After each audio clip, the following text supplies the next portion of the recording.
I'm Margaret Sullivan, 76, and for decades my family treated me like their greatest disappointment. At every gathering, my brother's medical achievements and my sister's business success overshadowed my quiet life as a government clerk. Margaret never accomplished anything, they'd whisper, their voices carrying the weight of lifelong dismissal. The words cut deeper each time, making me question my own worth and the choices I'd made. But last Tuesday, everything changed. A phone call from the Pentagon shattered their cruel narrative forever. What they discovered about my unremarkable career and the classified work I'd done for 40 years would force them to confront a truth that had been hidden in plain sight. The same woman they'd dismissed as a failure had been quietly serving her country in ways they could never imagine. If you've ever felt invisible or undervalued by those closest to you, you'll understand why this revelation meant everything. The phone rang at exactly 9:47 a.m. on a Tuesday morning that had started like any other. I was watering my African violets, thinking about the grocery list I'd written on the back of an envelope, when the official voice on the other end changed everything. Ms. Sullivan, this is Colonel Williams from the Pentagon. I'm calling regarding your service record with the State Department Intelligence Division. My hands trembled as I set down the watering can. After 40 years of retirement, they were calling about my service record. The small ceramic pot with purple blooms suddenly felt like the most important thing in the world to focus on. Something real and present while my mind reeled. There's been a decision at the highest levels, Colonel. Williams continued, his voice carrying the weight of formality I remembered from my government days. The Joint Chiefs have approved the dedication of Fort Sullivan in Colorado.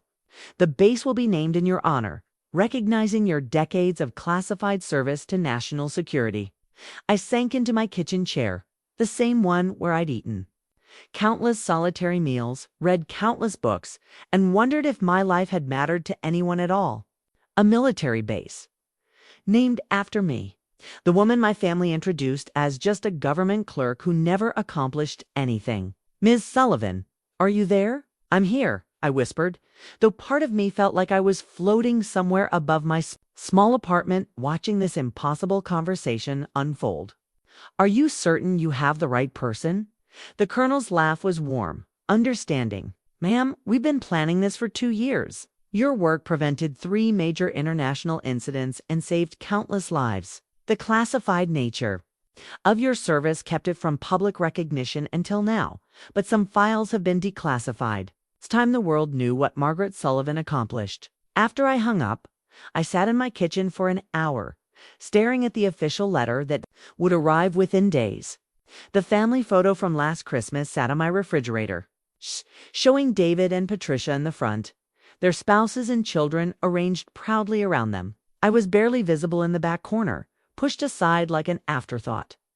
They were about to learn that the family failure had been protecting their freedom all along, to understand the weight of that phone call. You need to understand my family. We weren't the kind of family that celebrated small victories or found joy in quiet achievements. We were the Sullivans, and in our house, success was measured in degrees, dollar signs, and public recognition.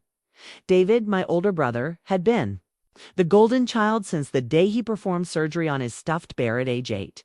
Mother kept his medical school graduation photo on the mantle like a shrine hymn in his white coat. That confident smile that charmed patients and colleagues alike. Dr. David Sullivan, cardiac surgeon, the man who literally held hearts in his hands.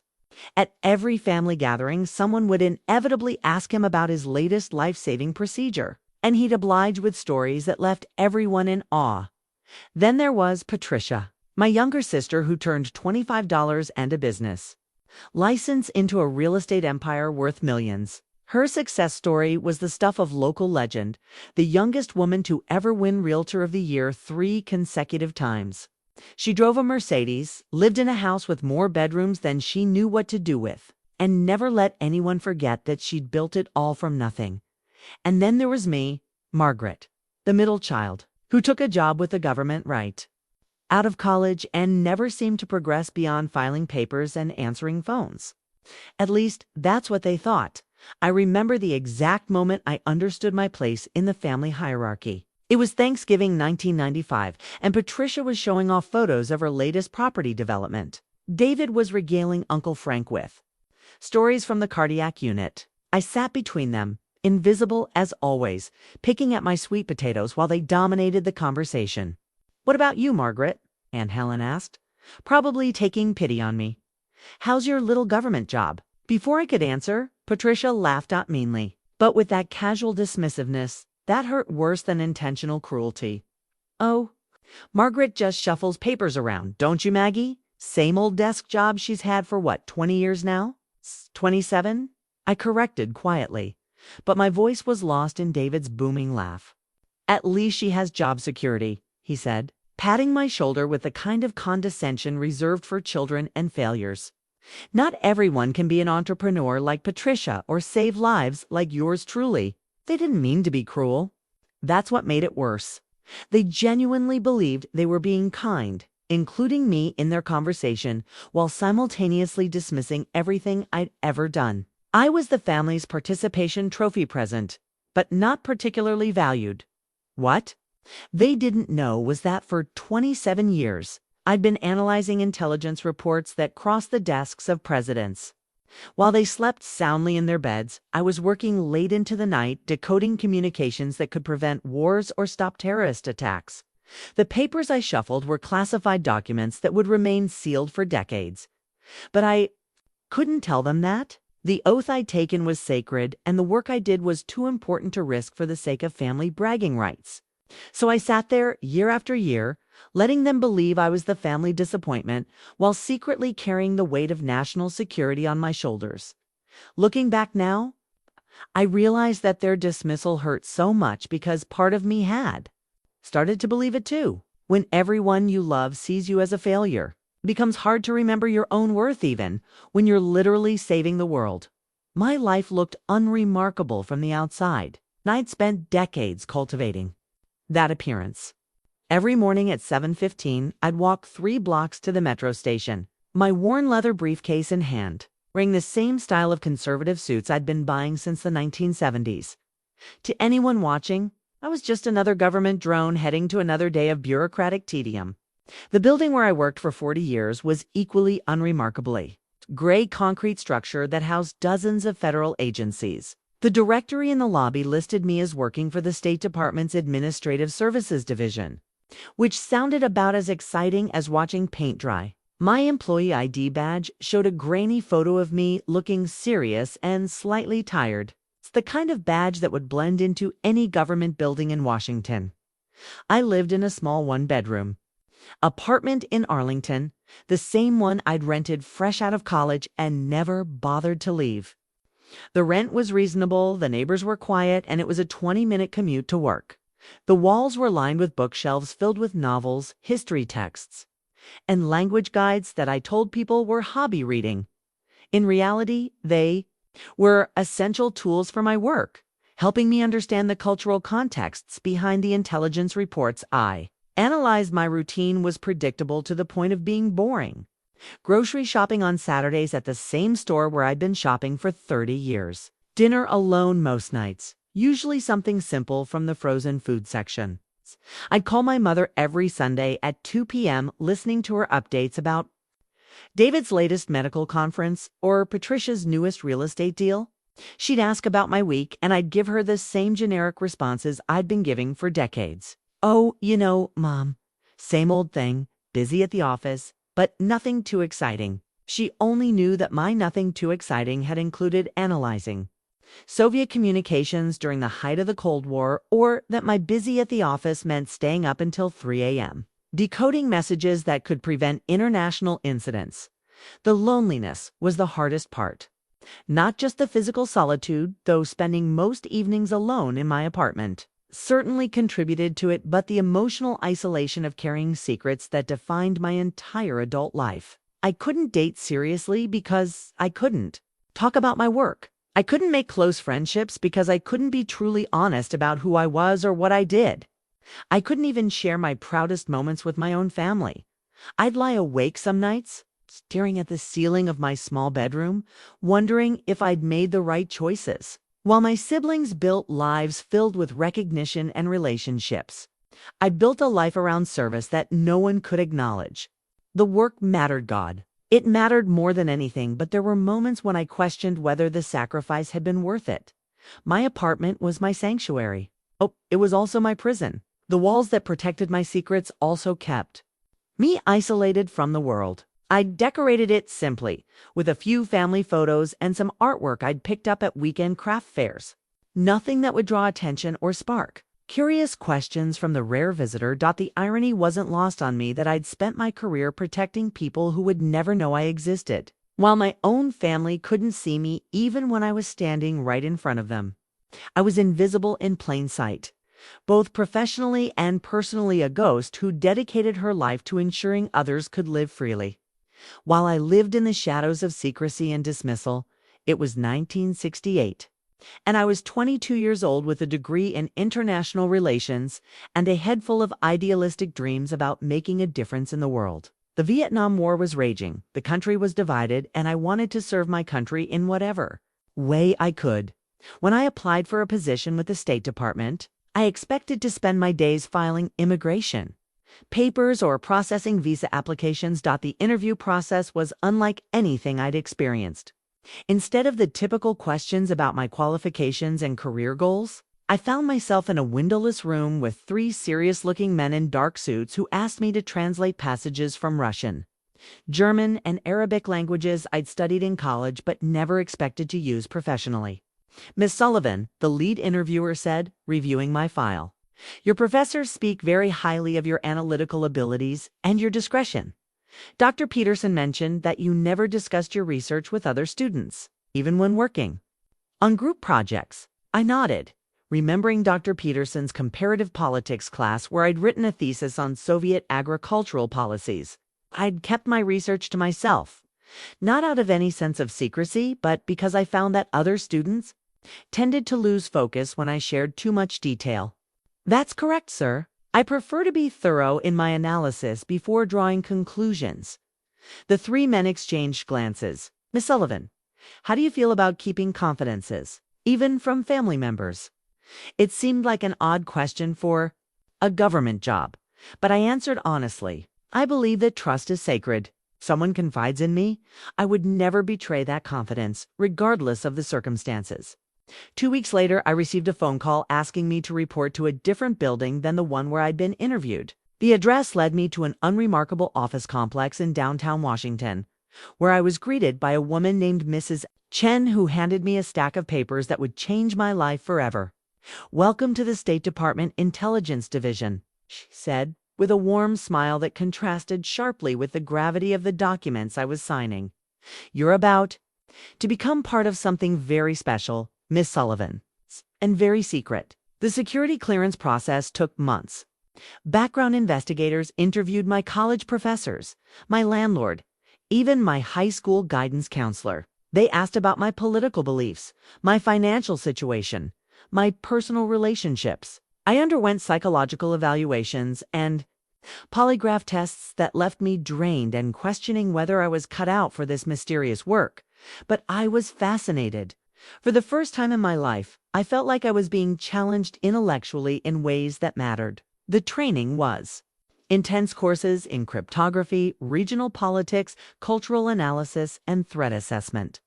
I learned to read between the lines of diplomatic cables to identify patterns in seemingly random communications, and to understand the subtle ways that nations signaled their intentions to each other.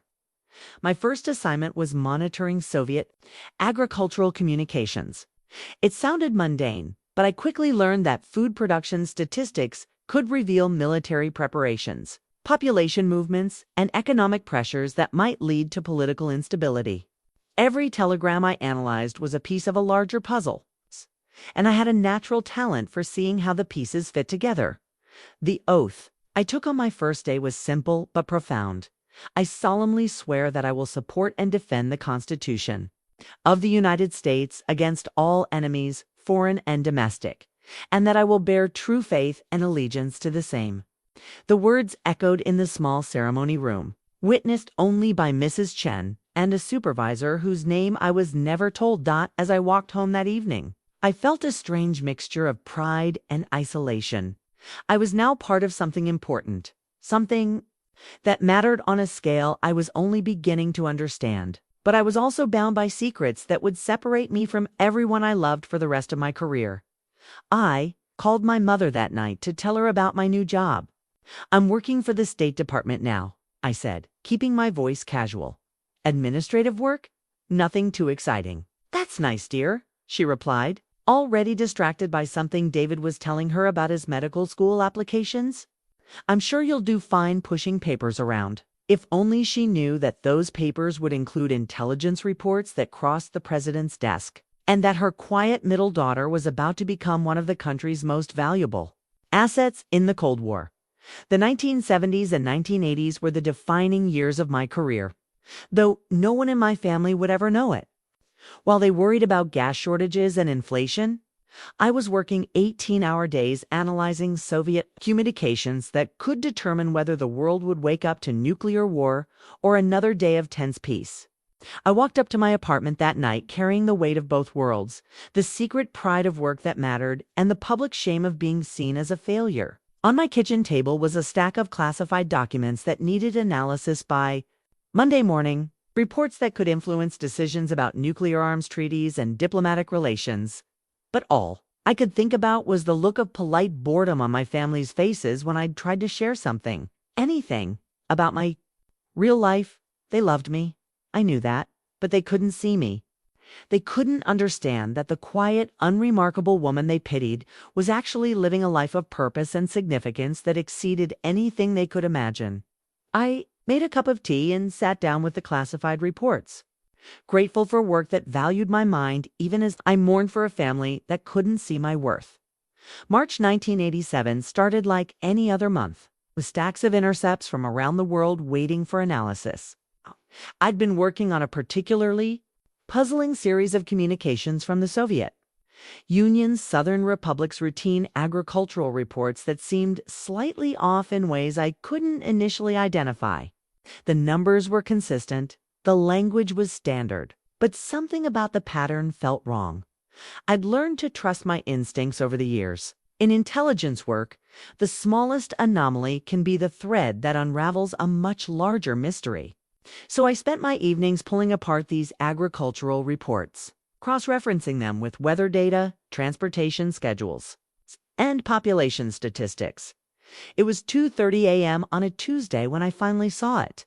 I was in my office, the building silent except for the hum of the ventilation system and the occasional click of the telegraph machines. I'd spread satellite reconnaissance photos across my desk, alongside the suspicious communications, and suddenly, the pieces clicked into place. The agricultural reports weren't about farming at all.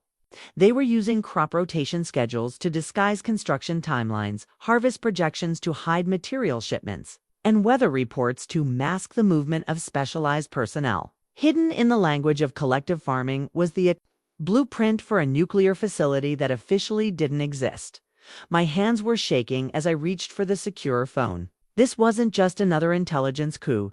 This was potentially a game changer in the Cold War balance of power. The facility appeared to be designed for weapons-grade uranium enrichment, positioned strategically near the Afghan border where it could support Soviet military operations while remaining hidden from Western surveillance. "Sir, this is Agent Sullivan," I said when my supervisor answered. "I need to brief you on a priority discovery. How quickly can you get here?" Within an hour, my basement office was filled with senior analysts, military attaches, and officials whose security clearances exceeded my own. I walked them through my analysis, explaining how I'd connected the dots between seemingly unrelated agricultural communications and satellite imagery that had been dismissed as showing routine industrial construction. "You're telling us that the Soviets have been building a nuclear facility under the cover of agricultural development?" asked Colonel Morrison, the military liaison who'd been skeptical of my work in the past. "Yes, sir," the timeline suggests. "They've been working on this for at least 2 years, possibly longer.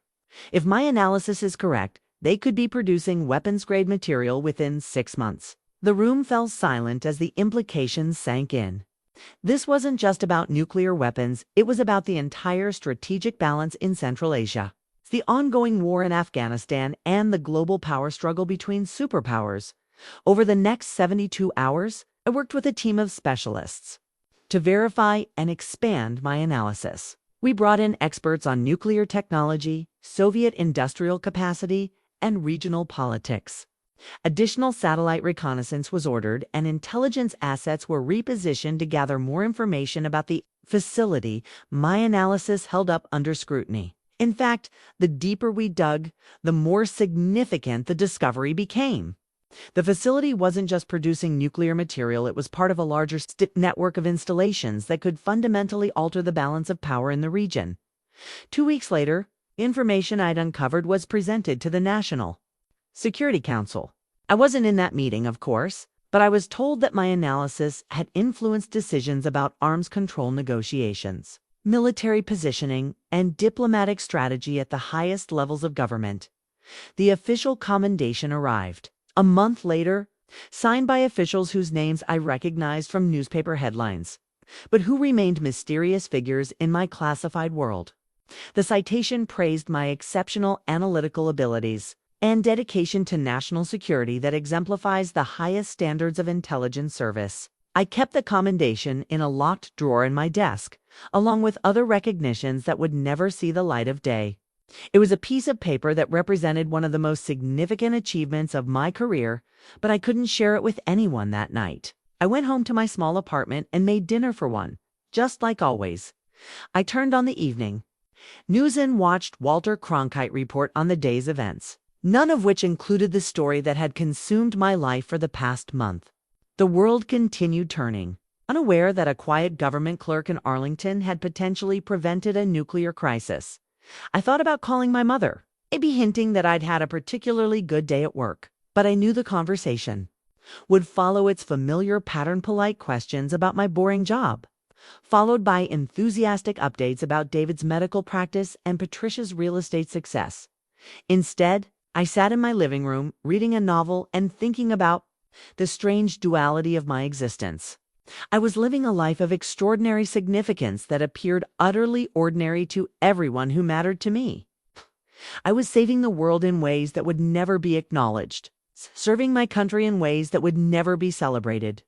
But for the first time in years, I felt a deep sense of satisfaction that didn't depend on anyone else's recognition. I knew what I'd accomplished, and I knew it mattered. That would have to be enough.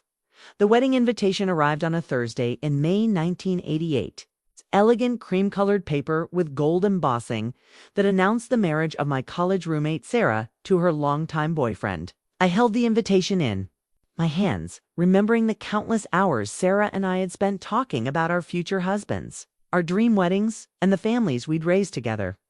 I wouldn't be attending the wedding, not because I wasn't invited, but because I'd made a choice 20 years earlier that meant I couldn't maintain the kind of close friendships that survived into adulthood. Sarah had stopped calling regularly years ago, tired of my vague responses about my work and my inability to make firm social plans. The invitation was a courtesy, sent to an address she'd probably had to look up in an old address book. The truth was, I'd been invited to 3 weddings that year, and I'd declined them all. My college friends had moved on to marriages and careers and children, while I remained frozen in a life that looked almost exactly the same as it had in 1968. Same apartment, same job title, same solitary routine that accommodated the demands of classified work. My desk was in a basement office with no windows, surrounded by filing cabinets filled with classified documents that would remain sealed for decades. The walls were covered with maps of Eastern Europe, charts showing Soviet military installations, and photographs of political leaders whose names would become history. I had 3 different secure phones, each connected to different agencies, and a telegraph machine that clicked and clattered throughout the day with encrypted messages from around the world. The work was exhausting but exhilarating. I'd arrive at 6 a.m. and often wouldn't leave until well after midnight, surviving on coffee and the knowledge that what I was doing mattered more than anything else I could imagine. My colleagues were brilliant, dedicated people who'd given up normal lives to serve their country in ways that would never be acknowledged publicly. In 1979, I was the first analyst to identify unusual communication patterns between Moscow and Moscow, and Moscow and Moscow, and Moscow and Unquilage, dedicated people who'd given up, WI, by Naughty Tours Collegist. I can't want to go release it.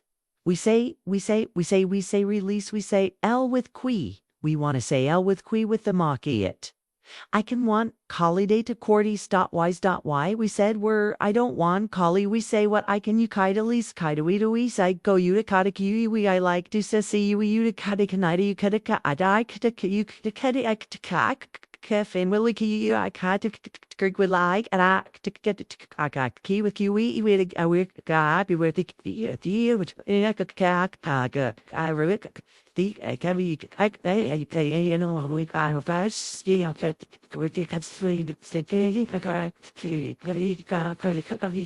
Kabul that suggested the Soviets were planning to invade Afghanistan. I spent 3 sleepless nights cross-referencing military communications with diplomatic cables, building a case that seemed impossible but was undeniably true. When I presented my findings to the senior staff, they were skeptical until Soviet. Tanks rolled into Kabul 2 weeks later.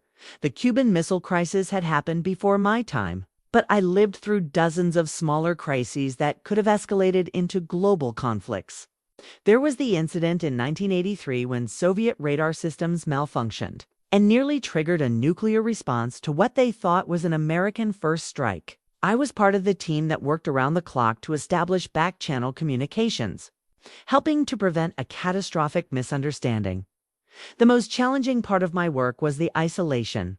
I couldn't discuss my day with anyone, couldn't share my victories or frustrations, couldn't even hint at the weight of responsibility I carried. When my family asked about my job, I'd give them the same vague responses I'd been giving for years. Oh, bureaucratic stuff, nothing interesting. But interesting didn't begin to describe it. I was fluent in 6 languages and could read 3 more well enough to catch nuances that other analysts missed. I understood the cultural contexts behind political decisions, the historical grievances that drove international conflicts, and the personality quirks of world leaders that could mean the difference between war and peace. My apartment became my refuge, but it was also filled with the tools of my trade. I had shortwave radios hidden in my bedroom closet, language textbooks, disguised as leisure reading, and maps of regions most Americans couldn't locate on a globe. I'd spend my evenings reading intelligence reports that painted a picture of a world far more dangerous and complex than what people saw in the evening news.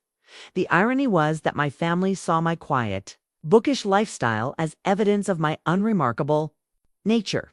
They couldn't understand why I didn't date more, why I didn't travel on vacations, why I seemed content with my boring routine. They had no idea that my routine included analyzing communications between hostile nations, that my hobby reading was actually professional development, and that my reluctance to travel was because I was too valuable to risk losing. In 1985, I received a classified commendation for my work in analyzing Soviet agricultural communications that revealed a potential famine information that allowed Americans' humanitarian aid to be positioned strategically before the crisis became public. The commendation was signed by officials whose names I recognized from newspaper headlines, but I couldn't share this achievement with anyone. I kept the commendation in a locked drawer in my desk, along with other recognitions that would never see the light of day. Sometimes I'd look at them and wonder if I was foolish to value work that would never be acknowledged, so service that would never be celebrated. But then I'd remember the lives that had been saved, the conflicts that had been prevented, and the freedom that my family enjoyed because people like me were willing to work in the shadows.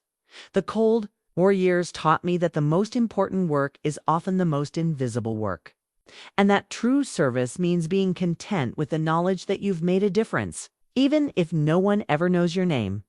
Thanksgiving 1985 was particularly brutal, though it started like every other family gathering. Mother had spent days preparing the feast, and the house smelled of turkey and pumpkin pie. David arrived with his new wife, Jennifer, a pediatric nurse who hung on his every word as he described his latest cardiac surgery. Patricia brought her husband, Mark, and their 2 young children, all of them dressed like they'd stepped out of a magazine. And then there was me, arriving alone as always, carrying a store-bought pie because I'd worked until 11 p.m. the night before. analyzing communications that suggested unusual Soviet naval movements in the Baltic Sea. Margaret, Mother exclaimed, hugging me with the kind of affection that somehow managed to feel both genuine and pitying. How are you, dear? You look tired. I was tired.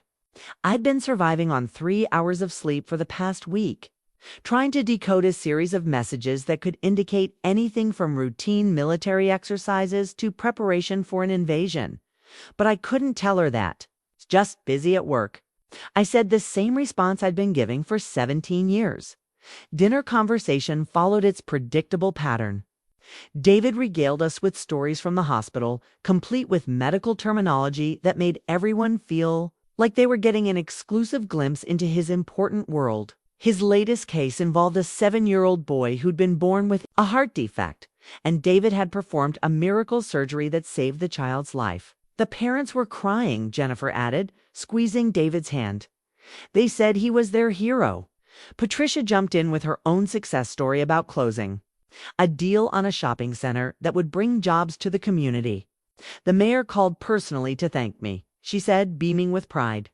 He said I was exactly the kind of businesswoman the town needed. I listened to their stories while pushing food around my plate, thinking about the morning I'd spent analyzing intelligence reports that suggested 3 separate international incidents were brewing simultaneously. But I couldn't share that the 7-year-old boy David had saved was probably alive because my work had prevented a war that would have disrupted medical supply chains across Europe. What about you, Margaret? Uncle Frank asked, probably noticing that I'd been quiet for most of the meal. What's new in your world?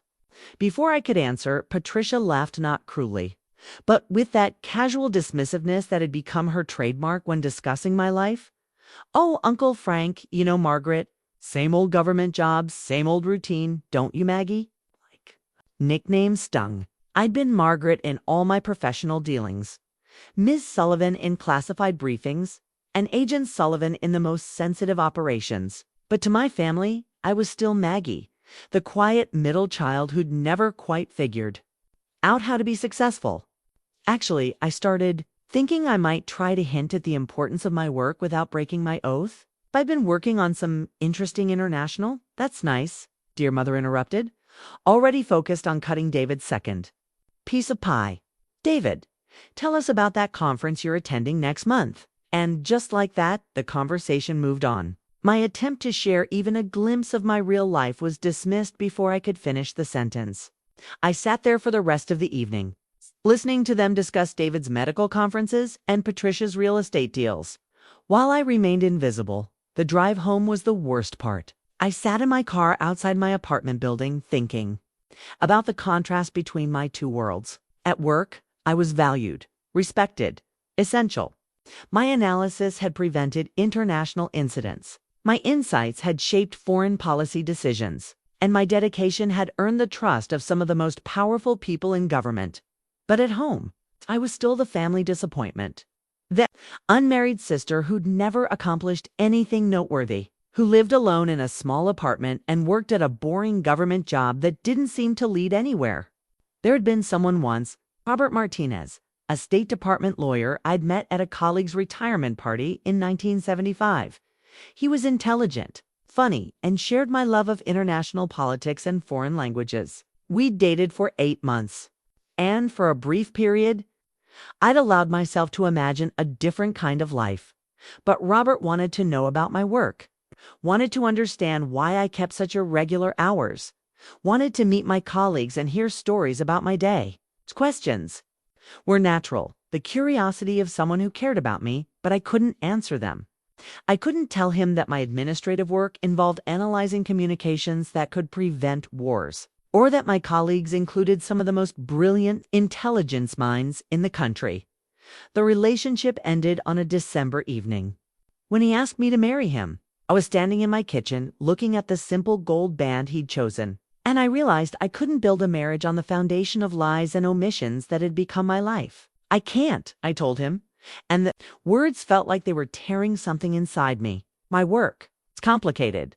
Everyone's work is complicated. Margaret, he said, hurt and confusion evident in his voice. But we can figure it out together. That's what people do when they love each other. But that was exactly what we couldn't do. I couldn't share the most important part of my life with the person I loved most, and I couldn't ask him to accept a marriage where half of me would always remain hidden. I returned the ring, and Robert moved to California the following year. He married a teacher he met in San Francisco, and they had 3 children. I heard about his life through mutual acquaintances, and I was happy for him. He deserved someone who could give him the complete honesty and partnership he'd offered me. After Robert, I stopped trying to date seriously. The work was too important, the security requirements too restrictive, and the emotional cost too high. I convinced myself that serving my country was enough, that the sacrifice was worth it for the greater good. But late at night, when I was alone in my apartment with classified documents spread across my dining room table, I sometimes wondered what my life would have looked like if I'd chosen differently. I imagined dinner conversations where I could share my day, vacations where I didn't have to worry about maintaining my cover, and relationships built on complete honesty rather than careful omissions. My family saw my single status as another sign of my general inability to succeed in life. Margaret's too picky, my mother would say, or she's too set in her ways. They couldn't understand that I wasn't choosing to be alone. I was choosing to serve my country in a way that made real intimacy impossible. The wedding invitations that arrived over the years became symbols of the life I'd given up. I'd put them on my refrigerator for a few days, looking at them while I made my morning coffee, then eventually filed them away in a drawer with other mementos of relationships that had withered under the weight of my secrets. I told myself that the work was worth it, that the lives I'd helped save and the conflicts I'd helped prevent justified the personal cost. Most of the time, I believed it, but sometimes, when I came home to my empty apartment after a particularly long day, I wondered if I'd made a terrible mistake. The hardest part was that I couldn't even discuss these doubts with anyone. My colleagues at work were dealing with their own versions of the same sacrifices, and my family saw my solitary life as confirmation of my failures rather than recognition of my service. I learned to find satisfaction in small things. A perfectly analyzed intelligence report, a successful prediction about international events, or the knowledge that my work had prevented a crisis that would never make the news. But I also learned to live with a loneliness that was deeper than simple solitude, the isolation of a life lived in service to something larger than myself. The promotion came without fanfare in January 1992, announced through an internal memo that landed on my desk between routine intelligence reports and budget projections. After 24 years of exemplary service, was being elevated to senior intelligence analyst, position that would give me access to the most sensitive information crossing the state's department's intelligence division. The memo was signed by Director Harrison, a man I'd worked with for over a decade but had never met in person. In the world of classified intelligence, relationships were often built entirely through written communications and secure phone calls. The memo was brief and professional, noting my exceptional analytical capabilities and unwavering dedication to national security. What the memo didn't mention was that my promotion came with a security clearance that fewer than 200 people in the entire country possessed. I would now have access to intelligence reports that went directly to the president's daily briefing, and my analysis would influence decisions about military deployments, diplomatic initiatives, and covert operations around the world. My new office was still in the same windowless basement, but it was larger and equipped with more sophisticated communication equipment. I had a direct line to the CIA, the NSA, and the Pentagon, along with access to real-time intelligence feeds from around the world. My desk was equipped with 3 different computer terminals, each connected to separate classified networks, and a safe that contained documents so sensitive they couldn't be stored. In the general filing system, the work was more challenging than anything I'd done before. I was no longer just analyzing Soviet communications.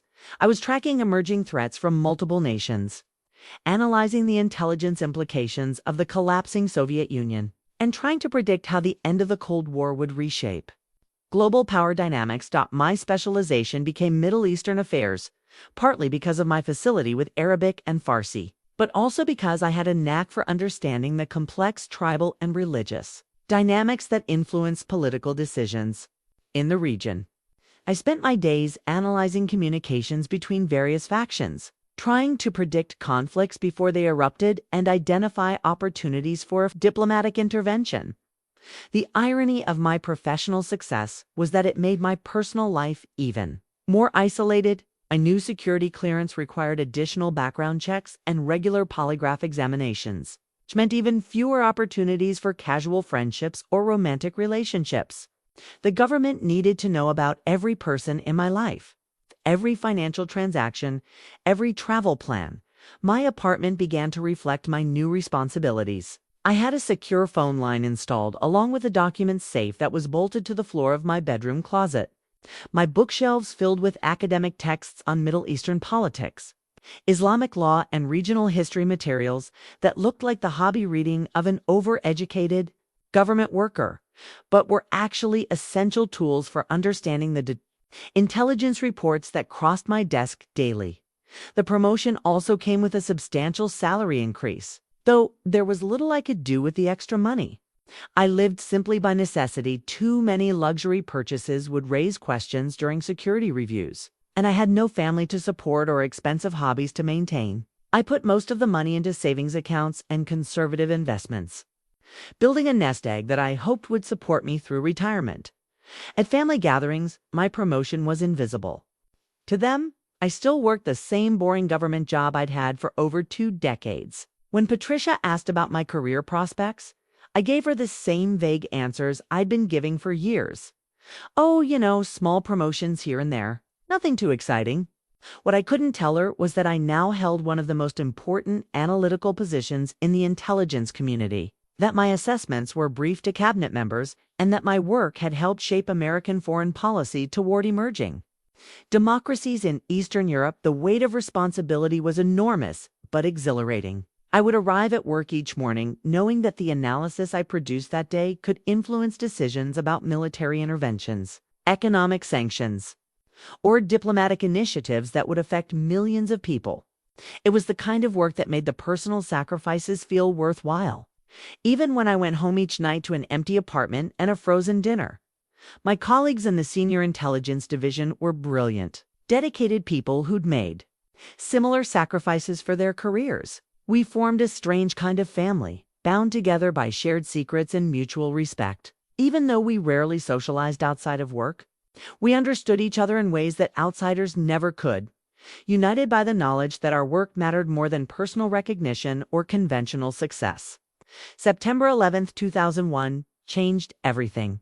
I was at my desk analyzing routine communications when the first plane hit the World Trade Center. Within minutes, our entire division was in crisis mode, and I found myself at the center of the most important intelligence operation of my career.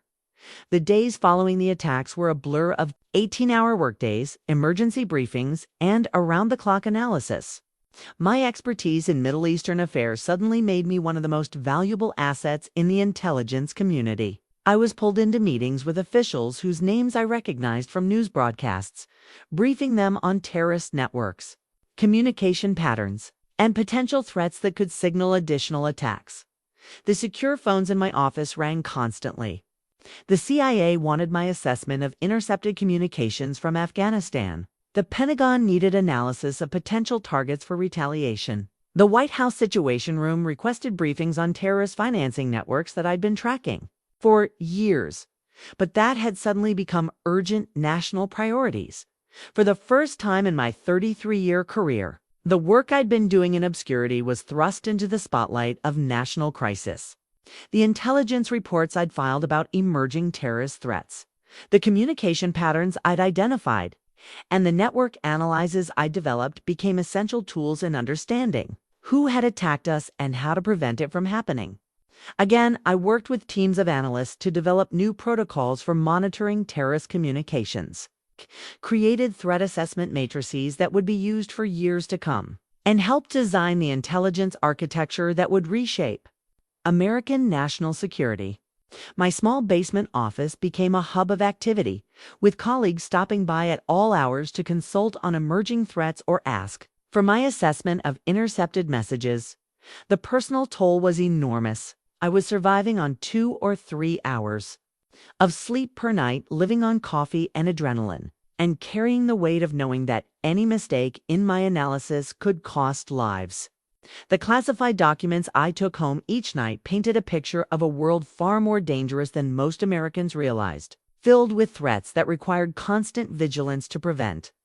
My family had no idea that their quiet sister was working at the center of the nation's counterterrorism response. And they called to check on me after 9/11s, expressing concern about my safety living so close to Washington. I had to bite my tongue to keep from telling them that I was probably safer than they were, because I knew exactly what threats were being monitored and what security measures were in place to address them.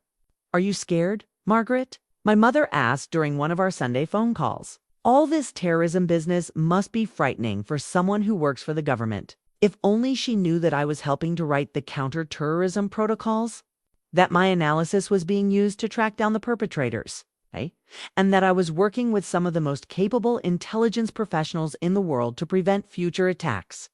"I feel safe, Mom," I told her, which was true in ways she couldn't understand. The government is doing everything possible to protect us. The months after 9/11s were the most professionally fulfilling of my career. For the first time, the importance of intelligence work was obvious to everyone, and I felt like I was making a direct, measurable contribution to national security. My expertise was valued, my analysis was sought after, and my recommendations were implemented at the highest levels of government. But the work was also emotionally exhausting. I was analyzing communications from people who wanted to kill innocent Americans, tracking financial networks that funded mass murder, and trying to predict when and where the next attack might come. I went to sleep each night knowing that thousands of lives depended on the accuracy of my analysis and the effectiveness of the countermeasures we were developing. The emergency response protocols I helped develop became standard procedure for intelligence agencies across the government. The threat assessment frameworks I created were adopted by other analysts and used to evaluate emerging risks around the world. The communication intercept procedures I designed helped identify terrorist cells before they could launch attacks. None of this work would ever be publicly acknowledged, and none of it would ever appear on my official job description. To the outside world, I was still just a government clerk who'd happened to work through a national crisis. But I knew that I'd played a crucial role in protecting my country during its most vulnerable moment. And that knowledge sustained me through the long hours and sleepless nights. When I finally went home each evening to my small apartment, sit in my kitchen and think about the strange juxtaposition of my two worlds. At work, I was Margaret Sullivan, senior intelligence analyst, whose expertise was essential to national security. Home, I was still Maggie, the family disappointment who'd never accomplished anything noteworthy. The gap between those two identities had never felt wider or more painful. My final assignment began in 2006, 2 years before my planned retirement. Director Harrison called me into his office the first time. I'd met him face to face despite working under his leadership for 15 years. He was smaller than I'd imagined, with kind eyes and the tired look of someone who'd spent decades carrying national secrets. "Margaret," he said, gesturing for me to sit in the chair across from his desk, "I have a proposition for you. It's not officially an assignment, and you're free to decline without any impact on your retirement plans."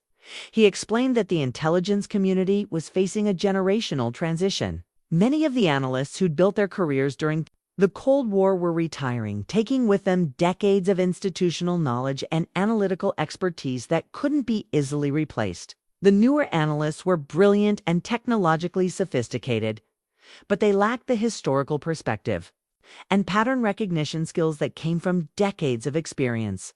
"We need someone to develop a training protocol," he continued. "Someone who can teach the next generation how to think like an intelligence analyst, how to see patterns that others miss, and how to understand the cultural and historical contexts that drive international conflicts." He was asking me to design and implement a training program that would prepare the next generation of intelligence analysts for careers like mine. It would involve developing curricula, mentoring new recruits, and codifying the analytical techniques I developed over nearly 4 decades of service. The assignment was both an honor and a burden. It meant acknowledging that my career was approaching its end, but it also meant that my knowledge and experience would live on through the analysts I trained. I would spend my final 2 years in government service passing on everything I'd learned to ensure that American intelligence capabilities would continue to protect the country long after I was gone. The training facility was located in a secure complex outside Washington, where new intelligence recruits underwent intensive education before being assigned to their first positions. I was given a classroom, a team of assistant instructors, and access to declassified case studies that illustrated the kinds of analytical challenges the recruits would face in their careers. Teaching intelligence analysis was unlike anything I'd done before. I had to figure out how to explain intuitive processes that I'd been using for decades, how to break down pattern recognition into teachable components, and how to convey the importance of cultural understanding without compromising ongoing operations. My students were impressive graduate degrees from prestigious universities, fluency in multiple languages, and technological skills that far exceeded my own. But they lacked the historical perspective that came from living through the events they were studying. They could analyze a communication intercept with sophisticated computer programs, but they couldn't always understand the cultural nuances that gave the message its real meaning. I developed case studies based on my own experiences, carefully edited to remove classified details while preserving the analytical lessons. I taught them how to recognize deception in diplomatic communications, how to identify the early warning signs of political instability, and how to understand the personal motivations that drive international conflicts. The most rewarding part of the assignment was watching young analysts develop their own expertise. I could see them beginning to think like intelligence professionals, learning to trust their instincts while maintaining analytical rigor, and understanding that their work had consequences that extended far beyond academic exercises. One of my students, a brilliant young woman named Sarah Chen, reminded me of myself at her age. She had the same hunger for understanding complex international dynamics, the same attention to detail that could reveal hidden patterns, and the same quiet determination that had sustained me through my own career. "Professor Sullivan," she said, after one of my lectures on Middle Eastern politics, "how do you know when you've found something important? How do you distinguish between a genuine threat and background noise?" It was a question I'd been asked dozens of times, and I still struggled to articulate the answer. "Experience," I told her. "But more than that, it's about understanding that everything is connected. A change in agricultural production in one country can signal military preparations in another. A shift in diplomatic language can indicate policy changes that won't be announced for months. If you learn to see the whole picture, not just the individual pieces." My retirement ceremony was a small affair held in the same conference room where I'd briefed senior officials on intelligence matters for decades. Director Harrison presented me with a certificate of appreciation and a flag that had flown over the Capitol, along with a classified commendation that detailed my contributions to national security over 4 decades of service. Margaret Sullivan has served her country with distinction, dedication, and an analytical brilliance that has protected American interests around the world, he said to the small gathering of colleagues and superiors. Her work has prevented conflicts, saved lives, and contributed to the security and freedom that all Americans enjoy. As I cleaned out my desk for the final time, packing away 40 years of memories and relationships that I could never fully explain to anyone outside the intelligence community, I felt a mixture of pride and melancholy. I was leaving behind work that had defined my adult life, colleagues who understood me in ways my family never could, and a sense of purpose that had sustained me through decades of personal sacrifice. The retirement certificate went into my briefcase along with other documents that represented my real achievements, commendations I could never display, recognition I could never share, and evidence of a career that would remain largely invisible to the world. Last month's family barbecue was supposed to be a celebration of David's latest honor. Some medical association had named him Physician of the Year, and Mother had insisted we all gather to celebrate properly. I arrived at Patricia's house in my usual conservative dress, carrying a fruit salad and steeling myself for another afternoon of being invisible. The backyard was decorated with balloons and a banner congratulating David, who held court near the grill wearing a world's greatest doctor apron that his grandson had given him. Patricia bustled around playing hostess, making sure everyone knew about the extensive renovations she'd just completed on her already impressive home. I found my usual spot at the periphery of the gathering, making small talk with the spouses, and listening to my nieces and nephews discuss their college plans and career ambitions. They were good kids, raised with the confidence that comes from growing up in successful families. But they barely knew me beyond being Aunt Margaret, who works for the government. The moment that still stings happened during David's acceptance speech. He'd had a few beers and was feeling philosophical about his career achievements, talking about the importance of making a difference in the world and leaving a legacy that mattered. "I've been blessed to save lives," he said, raising his beer bottle in a toast. "Patricia's been blessed to build something lasting in our community. We've both found ways to make our mark on the world." Then he looked directly at me, and I thought for a moment he might acknowledge my years of service, even if he didn't understand what that service had entailed. "And Margaret," he continued, his voice taking on the patronizing tone I'd learned to dread, "well, Margaret's always been content with her simple life. Not everyone needs to accomplish great things. Right, Maggie? Some people are just meant to be ordinary." The words hung in the air like smoke from the grill, and I felt every person at that barbecue turn to look at me. Patricia nodded sympathetically, as if David had just explained some unfortunate but unchangeable fact about my character. Mother patted my arm with the kind of gentle pity usually reserved for the chronically ill.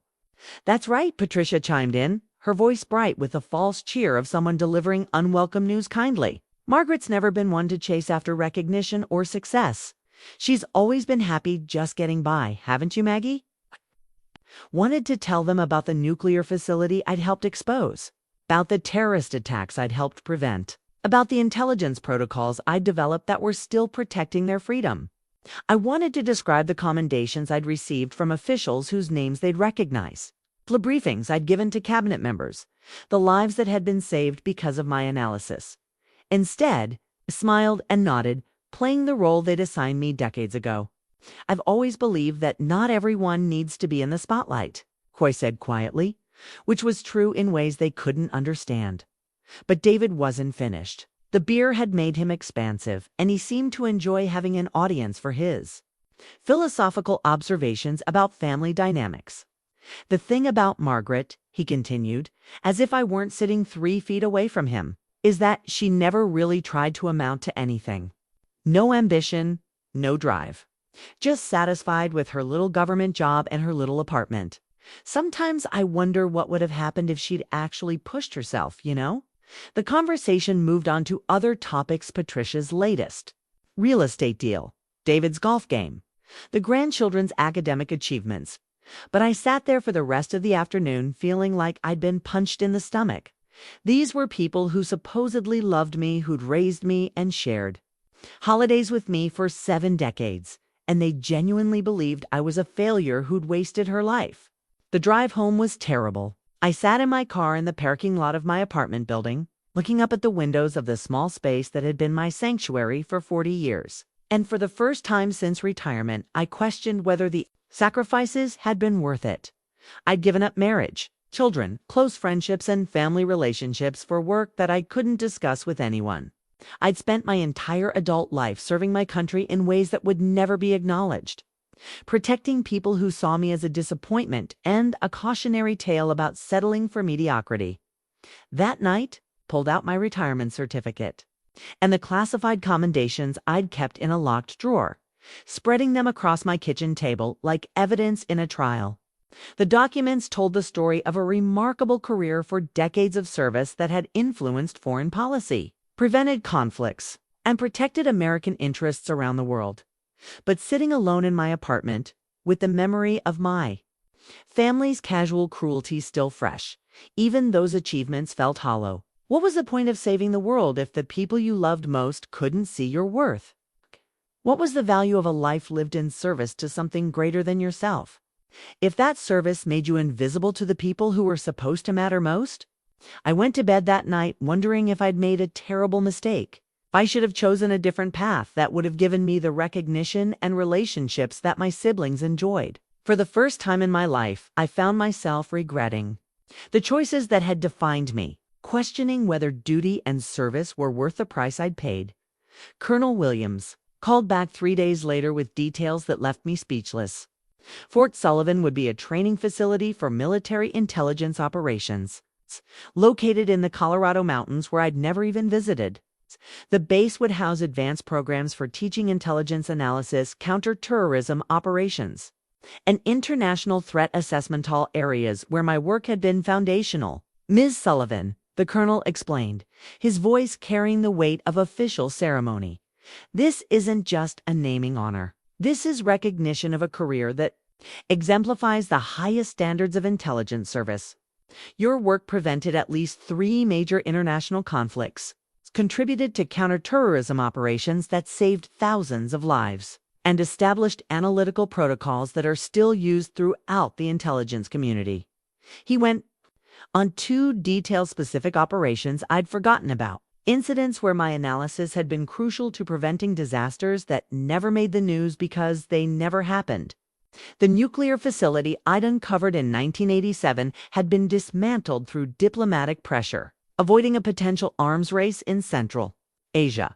My post-9/11 work had helped identify and disrupt terrorist cells across 3 continents. The training protocols I developed were being used to educate intelligence analysts at agencies throughout the government. The Joint Chiefs debated this decision for over a year. Colonel Williams continued. Military bases are typically named after generals, Medal of Honor recipients, or presidents.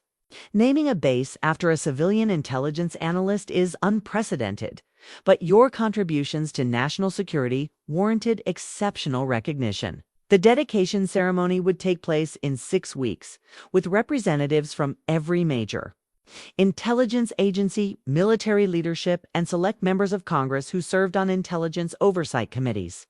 I would be the guest of honor at an event that would finally publicly acknowledge the work I'd done in secrecy for 4 decades. There's one more thing, Ms. Sullivan, the colonel said, and I could hear papers shuffling in the background. The ceremony will be covered by major news outlets. Your story will be told publicly for the first time, within the bounds of national security, of course. The American people will learn about your service. After I hung up, I sat in my kitchen staring at the official invitation that had arrived with detailed instructions about the ceremony, security protocols, and media guidelines.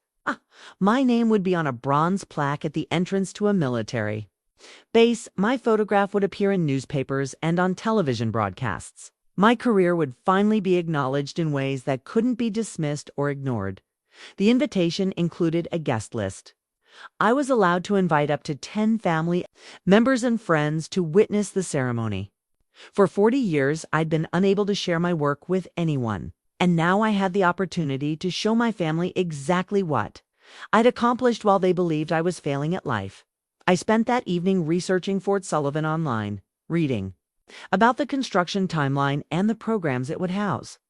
The base would train the next generation of intelligence professionals using methods I'd helped develop. My legacy would live on through the analysts who learned their craft at a facility. Bearing my name, the media packet that arrived a week later contained carefully worded descriptions of my career that revealed more about my work than I'd ever been able to discuss publicly. The documents described my role in significant intelligence operations that protected American interests during the Cold War, my crucial contributions to counterterrorism efforts following September 11th, and my development of analytical protocols that enhanced national security capabilities. Reading those descriptions felt surreal after decades of describing my work in the vaguest possible terms. For the first time, I could see my career through the eyes of people who understood its significance not as the boring government job my family had always dismissed, but as essential service that had shaped American foreign policy and protected national security. The ceremony details were impressive and somewhat overwhelming. There would be a military band, honor guards from each service branch, and speeches by officials I'd briefed but never met in person. The Secretary of Defense would present me with the Distinguished Service Medal, the highest civilian honor awarded by the Department of Defense. I called my mother that evening to invite her to the ceremony, choosing my words carefully to prepare Her for what she would learn about my career. "Mom, I've been invited to a ceremony at the Pentagon," I began, my voice steadier than I felt. "I'm receiving an honor for my government service." "That's nice, dear," she replied, clearly distracted by something on television. "What kind of honor?" "They're naming a military base after me, Mom. Fort Sullivan. It's recognition for my work in intelligence." The silence on the other end of the line stretched long enough that I wondered if we'd been disconnected. When my mother finally spoke, her voice was confused and slightly suspicious. "Margaret, are you feeling all right? You worked in administration? Why would they name a military base after someone who filed papers?" "I'll explain everything at the ceremony, Mom. I think you'll be surprised by what you learn about my career." As I sent formal invitations to David and Patricia, I found myself both excited and terrified about their reactions. For 60 years, I'd been the family disappointment, the sister who'd never accomplished anything noteworthy. In 6 weeks, they would learn that their assumptions about my life had been completely wrong. The weeks leading up to the ceremony were a whirlwind of preparation and anticipation unlike anything I'd experienced. For the first time in my adult life, I was planning to attend an event where I would be the center of attention, where my achievements would be celebrated publicly, and where my family would finally understand who I really was. I received a package from the Pentagon containing my official service record, declassified for the ceremony. Reading through 40 years of my career in official government language was like discovering my life through someone else's eyes. The document detailed operations I'd forgotten about, commendations I'd never seen, and impact assessments that quantified the significance of work I'd done in obscurity. According to the Pentagon's analysis, my intelligence work had directly contributed to preventing at least 17 international incidents, had influenced foreign policy decisions across 4 administrations, and had trained over 200 analysts who are now serving in intelligence agencies around the world. The numbers were staggering and humbling. I'd never realized that my work had such extensive ramifications. Shopping for an outfit for the ceremony was its own kind of revelation. For 40 years, I dressed conservatively and unremarkably, choosing clothes that would help me blend into the background. Now I needed something appropriate for a formal military ceremony, where I would be the guest of honor. The saleswoman at the department store was patient with my uncertainty. "What kind of event is this?" she asked, trying to understand why a 76-year-old woman needed formal attire for a military ceremony. "They're naming a base after me," I said, and even speaking the words out loud felt surreal. "For my government service."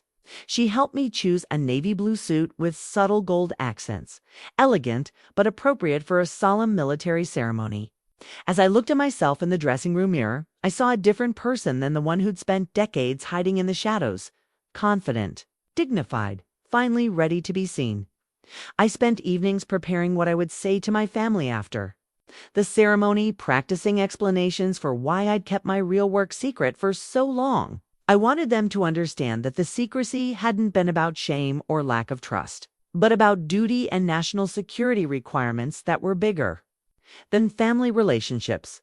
The phone calls from David and Patricia revealed their growing confusion and curiosity.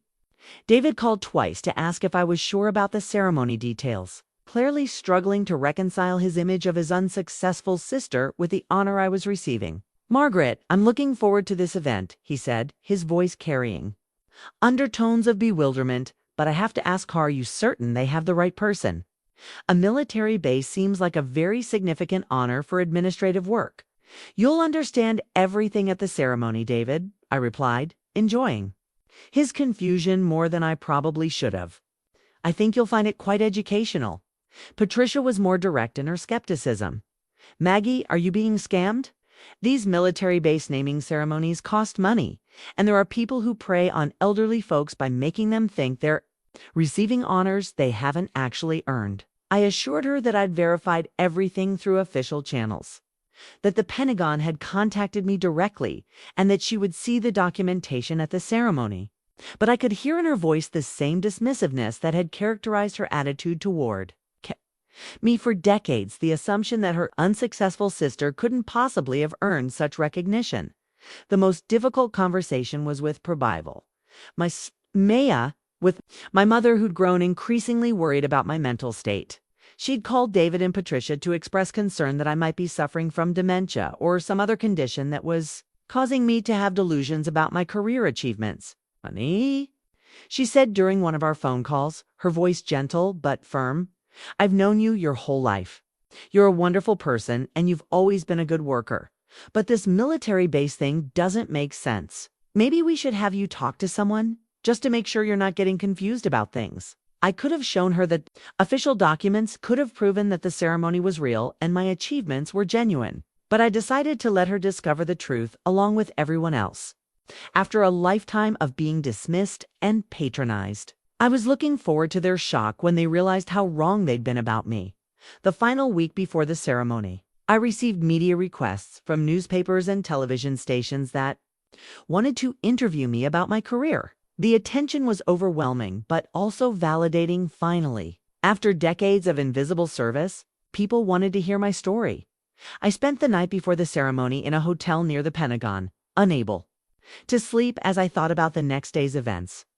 Tomorrow, my family would learn that the woman they dismissed as a failure had actually spent her life serving her country in ways that exceeded anything they'd ever accomplished. Tomorrow, Margaret Sullivan would finally be seen. The ceremony took place on a crisp October morning at the Pentagon, in a hall lined with flags and filled with some of the most powerful people in American national security.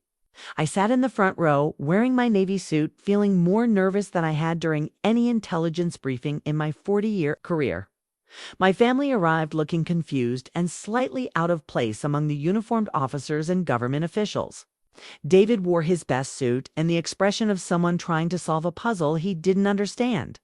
Patricia had dressed for what she clearly expected to be a small, routine government ceremony. Mother looked worried, as if she expected to discover that her daughter was the victim of an elaborate hoax. The Secretary of Defense, James Morrison, took the podium to begin the ceremony with words that would forever change how my family saw me. Ladies and gentlemen, we gather today to honor a woman whose for decades of service to our nation exemplify the highest ideals of intelligence, work, and national dedication. Margaret Sullivan's career represents the very best of American intelligence. Service, brilliant analysis, unwavering dedication, and sacrifices made in the shadows so that others could live freely in the light. I watched my family's faces as Secretary Morrison continued, describing operations I'd worked on, threats I'd helped neutralize, and intelligence protocols I'd developed. David's expression shifted from confusion to shock to something approaching. Patricia sat forward in her chair as if she couldn't quite believe what she was hearing. Mother's worried frown gradually transformed into amazement. During the height of the Cold War, Margaret Sullivan's analysis of Soviet communications prevented at least 3 potential nuclear incidents. The secretary continued. Her identification of a clandestine nuclear facility in 1987 led to diplomatic interventions that prevented a dangerous escalation in regional tensions. Patricia grabbed David's arm, her whispered, "Oh my God," audible even from the stage. They were learning that their boring sister had been analyzing intelligence that prevented nuclear conflicts while they thought she was filing routine paperwork. Following the September 11th attacks, Ms. Sullivan's expertise in Middle Eastern affairs and terrorist communications made her invaluable to our counterterrorism efforts. Her work directly contributed to identifying and disrupting terrorist cells, preventing attacks that could have killed thousands of American citizens. The audience of military officers and intelligence officials nodded knowingly. They understood the significance of what was being described. But for my family, each revelation was a shock that fundamentally altered their understanding of who I was and what my life had meant. Secretary Morrison gestured for me to join him at the podium, and I walked across the stage feeling like I was stepping into a new identity, not just Margaret Sullivan, the retiring government clerk, but Margaret Sullivan, the intelligence analyst whose work had shaped American foreign policy for 4 decades. The naming of Fort Sullivan represents an unprecedented honor, the secretary said as he prepared to present me with the Distinguished Service Medal. Never before has a civilian intelligence analyst been honored with a military installation bearing their name.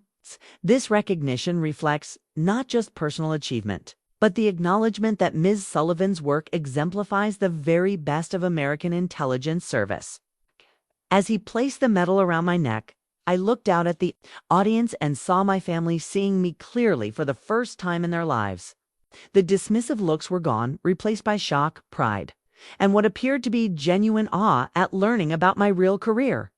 The bronze plaque that would be installed at Fort Sullivan was unveiled during the ceremony, bearing my name and a citation that would be read by future generations of intelligence analysts training at the facility. Fort Sullivan, named in honor of Margaret Sullivan, who's for decades of intelligence service protected American interests, prevented international art conflicts, and exemplified the highest standards of analytical excellence and national dedication. During the reception following the ceremony, was surrounded by current and former intelligence officials who wanted to thank me for my service and share stories about how my work had influenced their own careers. Several mentioned that they'd been trained using protocols I'd developed, or that they'd learned analytical techniques from instructors who'd learned them from me. My family stood awkwardly nearby, overwhelmed by the attention and recognition I was receiving. These were people who'd spent decades dismissing my achievements, and they were now watching me being celebrated by some of the most powerful figures in American government. General Patricia Hayes, the current Director of Defense Intelligence, sought me out specifically to express her gratitude. "Miss Sullivan," she said, her voice carrying the respect of one professional for another, "your analytical work during the transition period after the Cold War was essential to understanding emerging global threats. The protocols you developed are still being used to train analysts throughout the intelligence community." David overheard this conversation.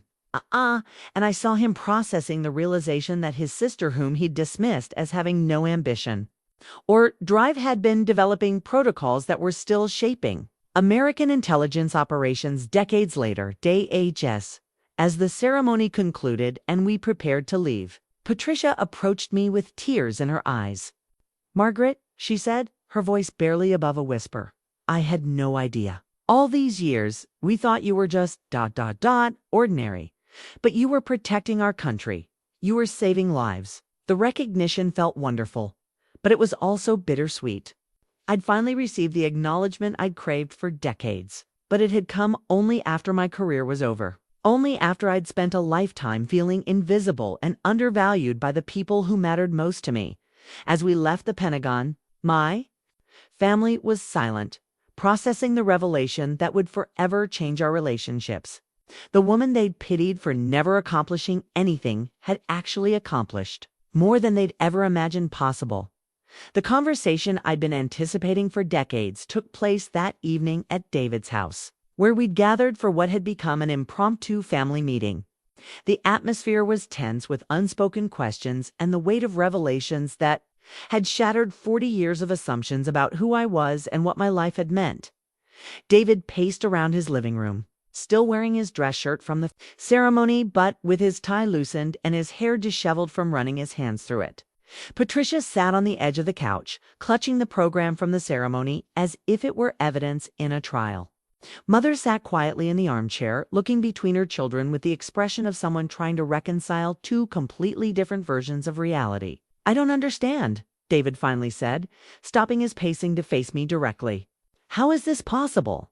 You told us you worked in administration. You said you filed papers and answered phones. For 40 years, Margaret, we thought you thought I was a failure." I finished quietly, my voice steady despite the emotions churning inside me. "You thought I'd wasted my life, that I had no ambition, no drive, no accomplishments worth mentioning."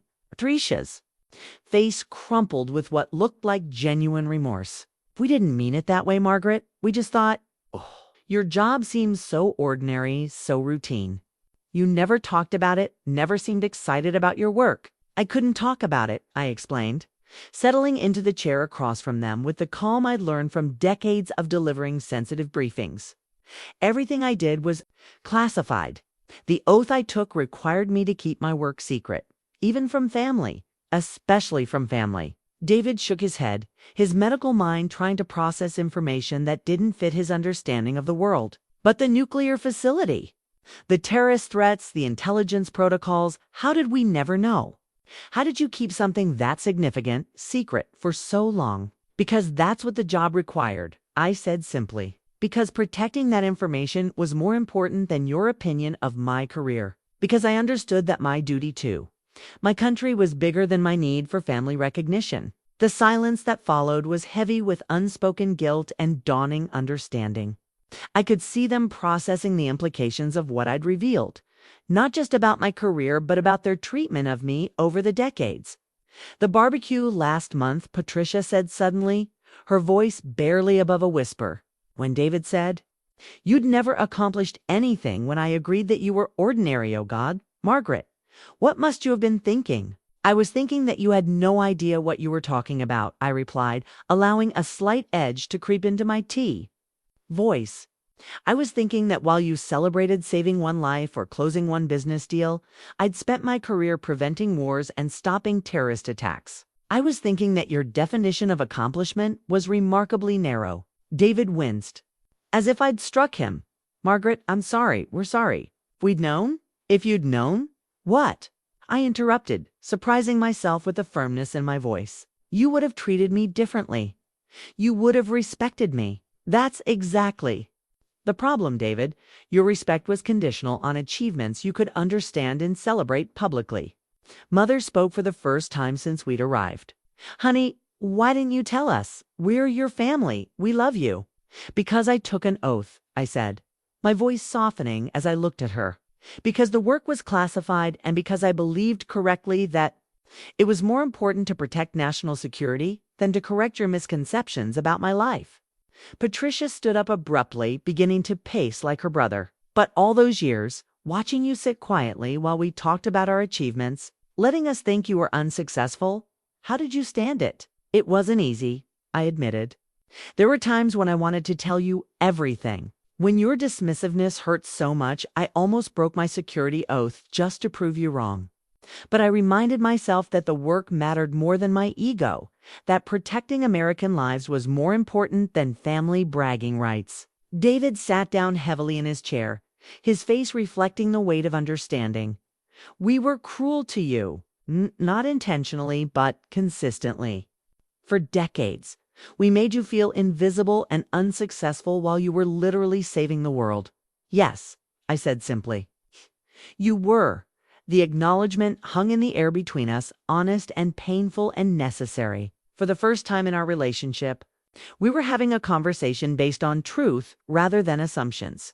"How can we make this right?"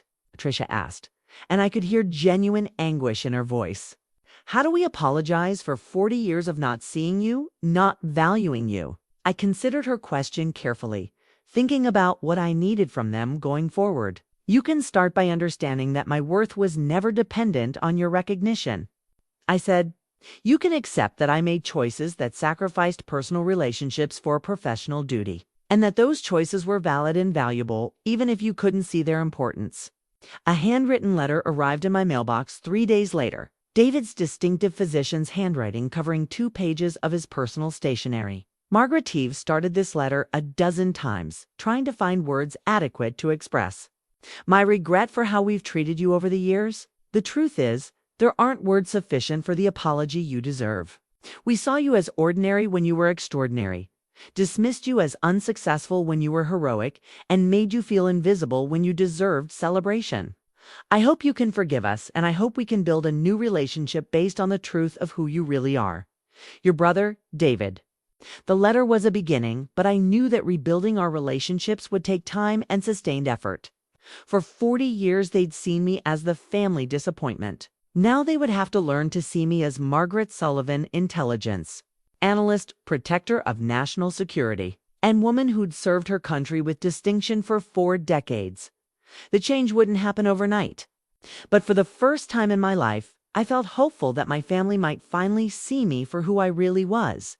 6 months after the ceremony, sit in my small apartment looking at the framed photograph from the base dedication, me standing at the podium, wearing my Distinguished Service Medal, finally visible and valued after decades in the shadows. The image captures a moment of vindication I'd never dared to dream possible. But more importantly, it represents the beginning of a new chapter in my life. The media attention following the ceremony was both overwhelming and gratifying. Newspapers across the country ran stories about the quiet government clerk who'd spent 4 decades protecting national security in anonymity. I was interviewed by journalists who struggled to understand how someone could dedicate their life to work that would never be publicly acknowledged. "How did you do it?" they asked. "How did you serve in secret for so long?" The answer was simpler than they expected because it mattered more than being seen. Fort Sullivan officially opened last month, and I was invited to attend the ribbon-cutting ceremony. Standing before the bronze plaque bearing my name, watching young analysts begin their training at a facility named in my honor, I felt a sense of completion that had nothing to do with family recognition or public acclaim. These men and women would spend their careers protecting America using methods I'd helped develop, serving in the shadows as I had served, finding purpose in work that would rarely be celebrated.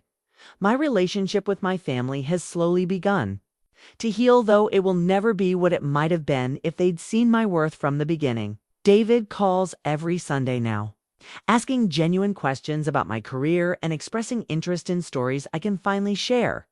Patricia includes me in family decisions and seeks my advice on matters she previously would have handled without consulting me. The most significant change has been in how they introduce me to others. Last month, at David's grandson's graduation party, I overheard him telling a colleague about his sister who had a military base named after her for her intelligence work. The pride in his voice was unmistakable, though it came decades too late to heal the wounds of dismissal I'd carried for so long. Mother, now 89, struggles to reconcile the daughter she thought she knew with the woman she learned about at the ceremony. "I always knew you were special, dear," she says now, rewriting history to ease her own guilt. I let her believe this revision of the past at her age. She deserves whatever peace it brings her. But the most meaningful changes have been internal. For the first time in my adult life, I can speak openly about my career, my achievements, my contributions to national security. The secrecy that protected my work also protected me from having to defend my choices, but it also prevented me from fully owning my accomplishments. I've started speaking at universities and intelligence training programs, sharing my experiences with students who remind me of my younger self, brilliant, dedicated, and willing to sacrifice personal recognition for the greater good. When they ask about the loneliness of classified work, I tell them honestly about the costs while emphasizing the profound satisfaction of service that transcends personal ambition. Your work will matter more than applause, I tell them. Your success will be measured in threats prevented, not awards received. You'll save lives that will never know your name, and that anonymity isn't a burden, it's a privilege. The young analysts listen with the intensity I remember from my own training decades ago. Some will spend entire careers in the shadows, as I did.